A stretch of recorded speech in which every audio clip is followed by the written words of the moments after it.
Funding for Off 90 is provided in part by the Minnesota Arts and Cultural Heritage Fund and the citizens of Minnesota.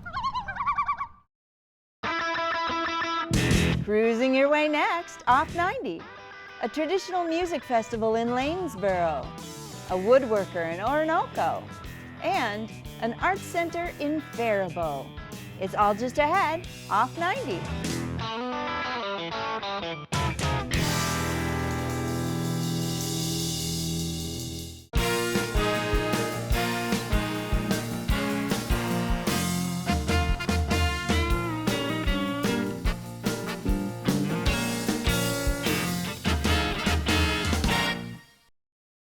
Hi, I'm Barbara Keith. Thanks for joining me on this trip, Off 90.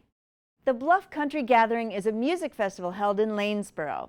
The gathering brings players from around the country to a setting perfect for fiddles and banjos. It features old-time music, classes, and a square dance. Let's tune in.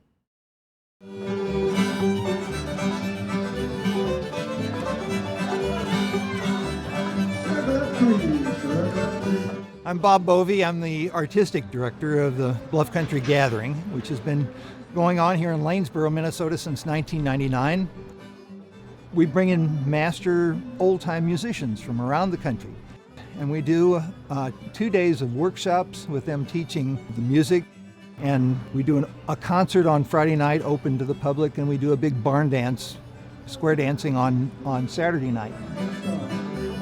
Hey, so good to see you. You too. Hey. The gathering takes place at the Sons of Norway Hall and the Community Center in Lanesboro.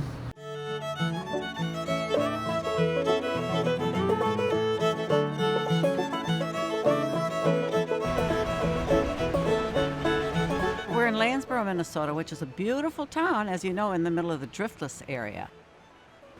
It's very special topography around here. Gorgeous, gorgeous place. Lanesboro is this beautiful historic town on the Root River, on the Root River Trail. It used to be a little one-horse town in southeast Minnesota. Now it's become kind of a tourist mecca. Lots of B&Bs, lots of nice restaurants and events going on like ours.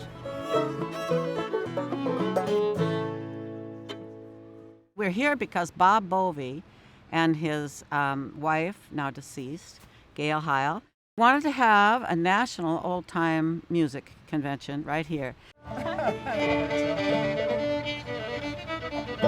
And have people who exclusively play old-time music, which is the precursor to bluegrass music.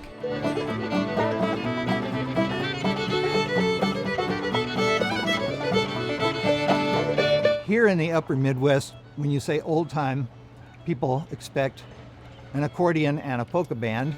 So a lot of times I call this old-time country. It's string band music that predates bluegrass. Old time is stuff that happened a long time ago and still happening, and still people find it viable.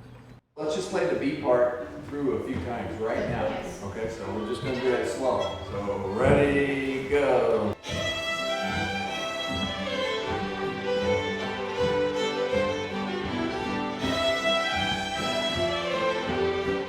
Well, this festival is more focused on the actual workshops and the performances.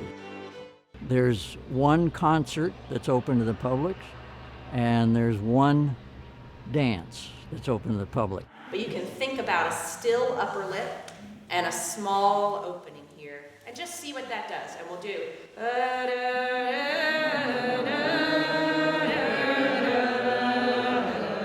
All of the rest of the events are small workshops with different focuses to them. I'm going to take this right back down to the basics.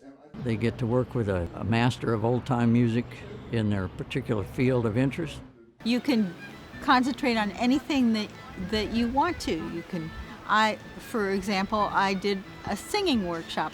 I play the mandolin, so I did a couple of mandolin workshops, and I did a fiddle workshop because I want to learn how to play the fiddle.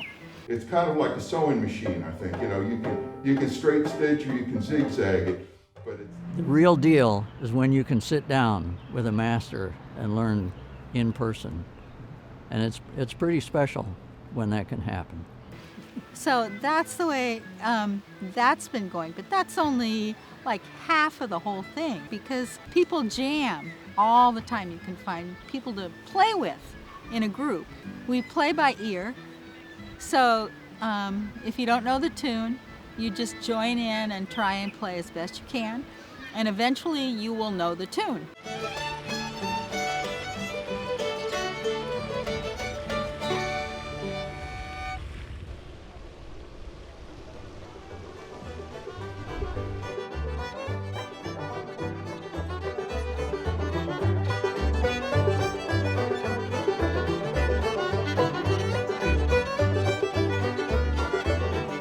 And the beauty is that it's simple to play.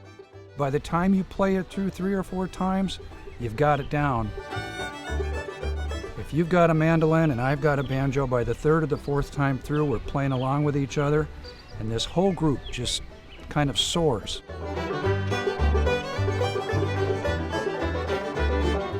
I mean, the music is magic. And once you're playing in a circle, you feel it. That's why it's so addictive.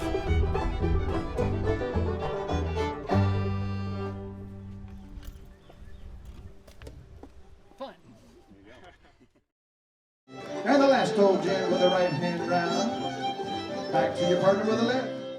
We're at the square dance. It's a great way for people to get together. It's a way to physically react to the music. More than sitting there and applauding at the end of a piece, you can actually be part of it.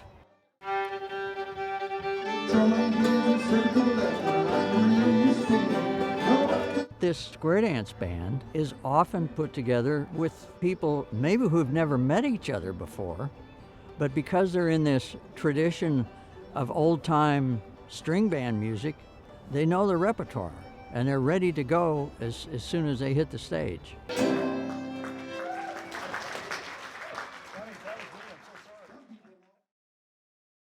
One, two, three, 1, 2, 3.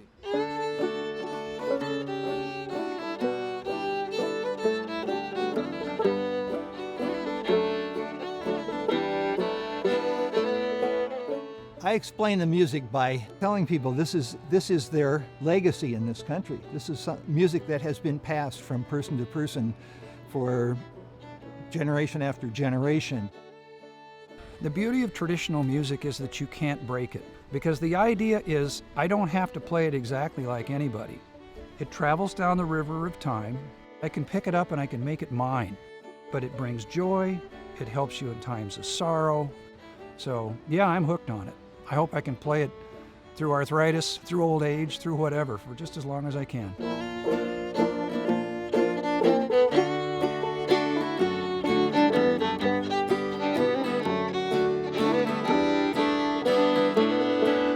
It's music that is so disconnected from the music business.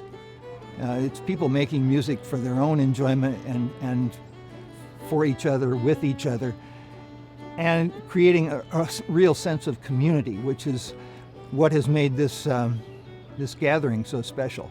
People come back year after year, they know each other, they feel a part of the whole event, and they are.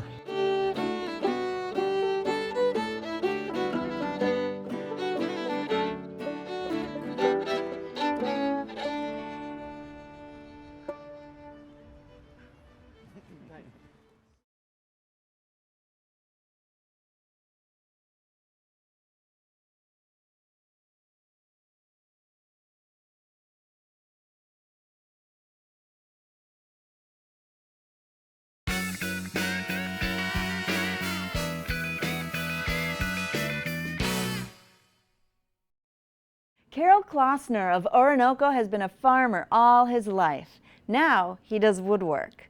He'll introduce us to a device called a scroll saw. Let's take a look.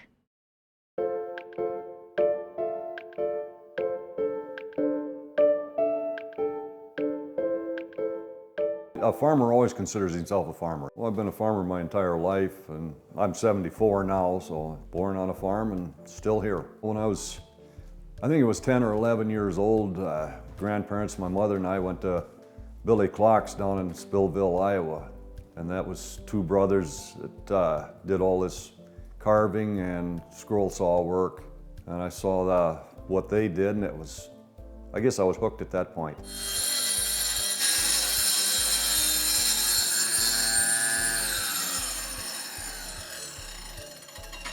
The main thing you want with a scroll saw is get something as little vibration as possible. It takes quite a bit to tip the nickel over.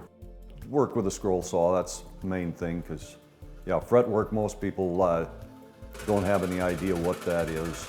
Hopefully I have my pictures handy, because trying to describe it is a little difficult sometimes. Real fretwork, I started that about maybe 20 years ago on a small scale, and then when I quit milking cows, then I didn't have them to take care of, so I had a lot more free time, and about 12 years ago then it took off into the bigger stuff. I don't like using all the same wood, get a little variety. I don't put any paint on anything, everything is just natural color. The big clock back here, there's 8 different types of wood on there that gives you your different coloring. We're out in the country. I don't have somebody just, a house just 10 feet from me or 20 feet from me. I can get out, I can listen to the birds sing in the morning, watch the deer going up the driveway, all kinds of different things. The log cabin there, I gave it to my girlfriend. It's just a log cabin. She lives in a log cabin in the woods, so she saw it, she wanted it for Christmas, and so I made it.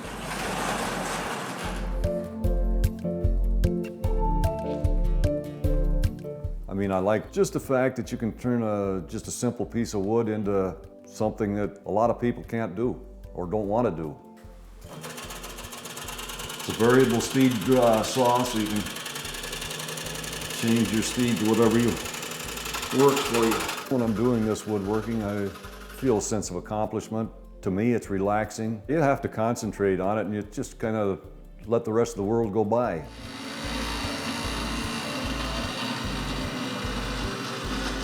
Sometimes I'm at the scroll saw for 5 minutes.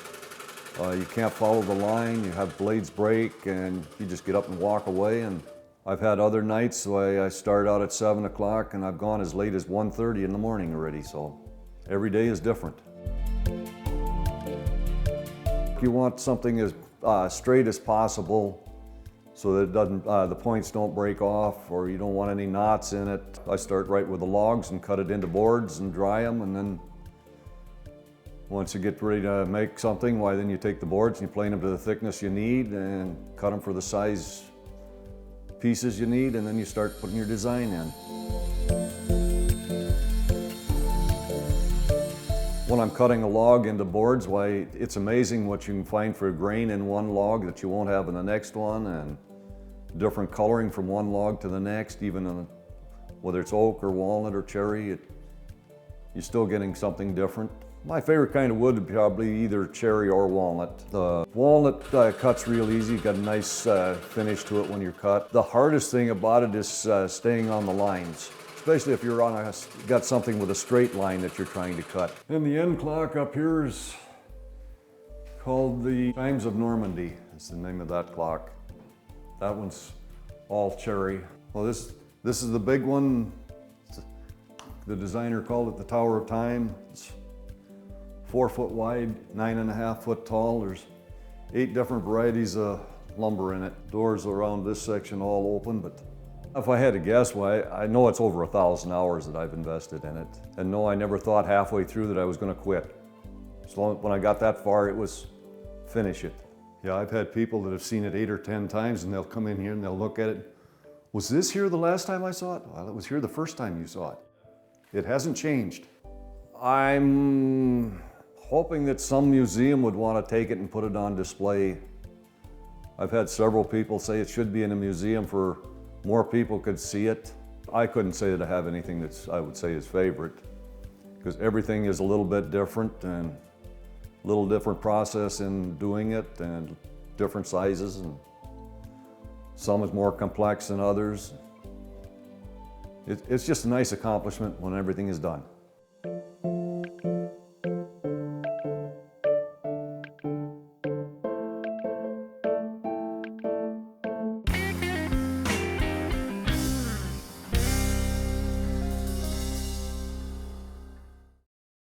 The Paradise Center for the Arts in Faribault is a hub of creativity. It offers arts education, 4 galleries for visual artists, and live performing arts that include music and theater for all ages. The center welcomes all people to experience the transformative power of the arts.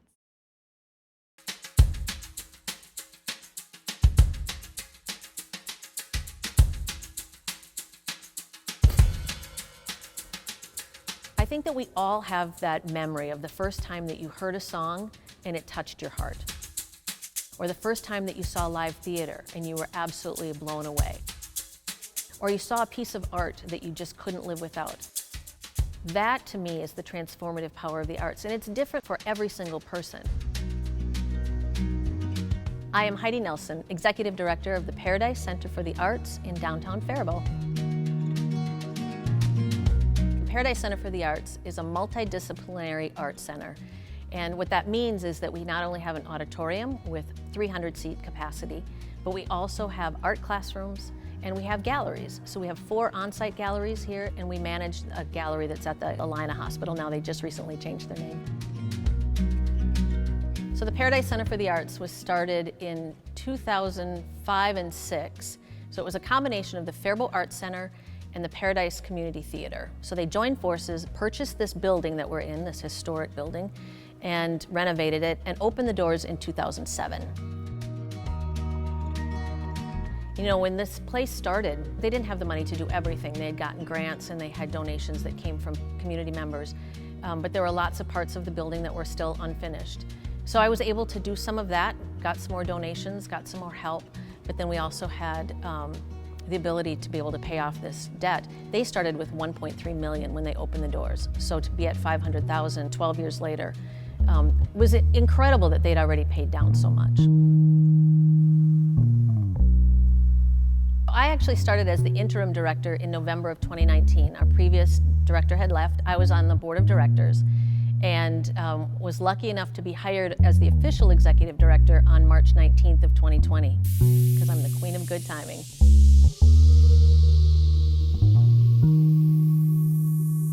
So I had some pretty major goals when I started this position, and obviously getting through COVID was the first one. That was incredibly emotional. Just maybe not crying every day was good. But one of the things that I did after we paid off our mortgage, which was a huge accomplishment, and really, if we didn't have the agreement with the city of Faribault that we did, that wouldn't have happened. There were quite a few things in the building that needed to be done. And so we started with lightening up our lobby area a little bit. It was really, really dark, so the colors are kind of golden green. And so I went in and got on the ladder and listened to books on tape, and I painted. Because we didn't have any money. We literally had about $50,000 in the bank, and we had about $500,000 worth of debt. Since then, we've now turned our financial picture around. Not only have we paid off that mortgage, but we took advantage of PPP and the SVOG, and really were very lucky to have the grants that we had gotten. And you know, now I can tell you that we have a little over $200,000 in the bank, and being debt-free, so it allows us to offer more free and fee-reduced programming.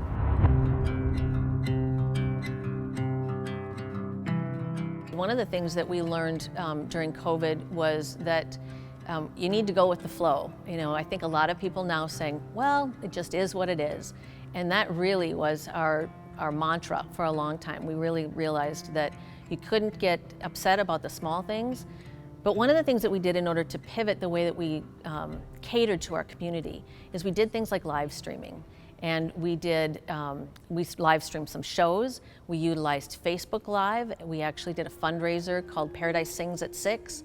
And so every night we had asked actors that were dying to be able to perform, that had been on our stage, and we asked them to record themselves singing at 6 o'clock, and so we aired those at 6 o'clock every night on Facebook Live. And that was so much fun, and we actually did raise quite a bit of money, so it was nice to be able to do that. But another thing that we did is we did virtual art classes. We had one teacher in particular, and she still continues to do them. It was one of the things that we realized was really needed in our community. There's so many kids that are homeschooled that take advantage of that, but even elderly that don't necessarily want to drive, but they still want to be able to be creative. And so they take those art classes virtually.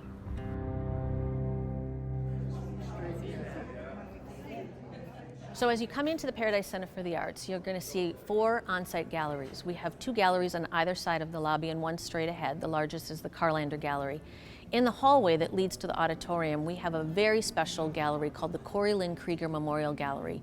That gallery is unique because it's for only children, 18 and under, to be able to display their work. We have students that come from the high school and from Bethlehem Academy. We have students from Shattuck St. Mary's, and we actually have just young children. The youngest child that we had that actually had an entire gallery exhibit was 3 years old.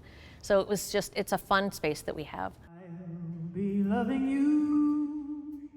As you walk through the auditorium doors, you're going to see 278 seats on the floor.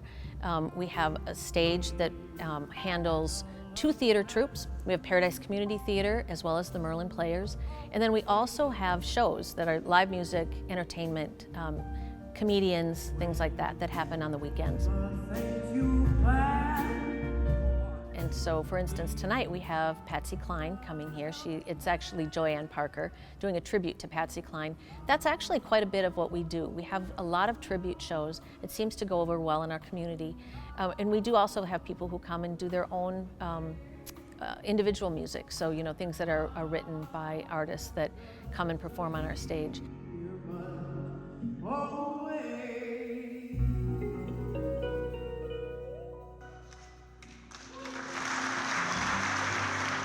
Upstairs at the Paradise Center for the Arts, we have a beautiful pottery lab that sits along the front of the building. It has wonderful sunshine that comes in the afternoon, and it's probably the most used space in the entire building.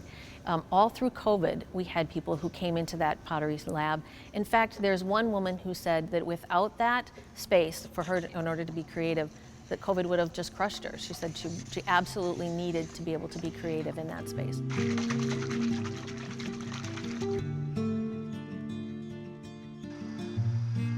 The Faribault community is about 25,000 people, and we have a fairly large African American Somalian population and also fairly large Hispanic population. What we do is we try to engage with those cultures as well as the rest of the culture that we have, the people that we have here in Faribault. What we have found is that there are so many people that are anxious to be able to be creative.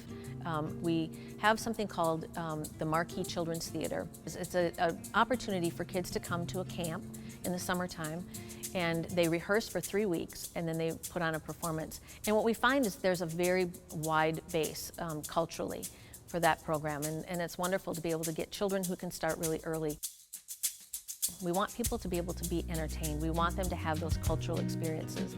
And so we try to keep class costs down, and we try to keep event costs down a little bit.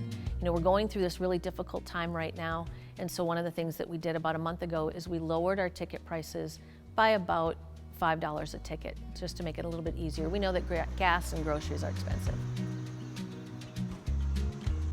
One of the things that people don't realize is, you know, they drive down the street and they see what's happening every week on that marquee. I get on a ladder and change that physically myself. I don't like that in the wintertime, and I don't like that in July.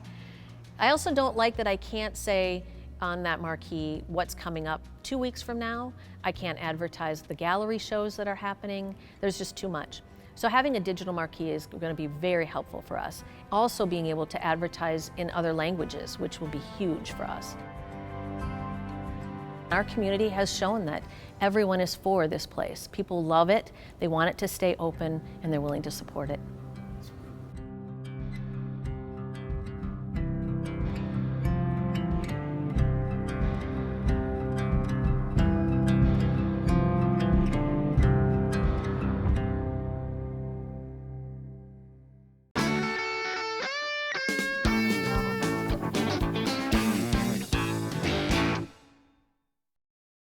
Finally, from Mankato, we have a short history of Bethany Lutheran College in a video from the Blue Earth County Historical Society. Bethany Lutheran College began in 1911 as the Bethany Ladies College with the support from the Emmanuel Lutheran Church and the Mankato Commercial Club. Attendance numbers were not as high as the college would have liked in the following decade, and the school was reorganized in 1919 and eventually purchased by the Norwegian Synagogue in 1927. It was at this time the college became co-educational and created a full high school program and junior college program. The college continued its path of growth over the following decades and added new curriculum offerings as well as new buildings on campus. The high school program ended in 1969 as more students were enrolling in the college rather than the high school. Bethany Lutheran College has always been a fine arts institution. However, the school saw athletics rise in the 1960s as they went to many state competitions. Bethany Lutheran College remains a fine center for higher education in Blue Earth County. For more information about historical topics, visit our website at blueearthcountyhistory.com. We've reached the end of this tour. Thanks for riding along. See you next time, off 90.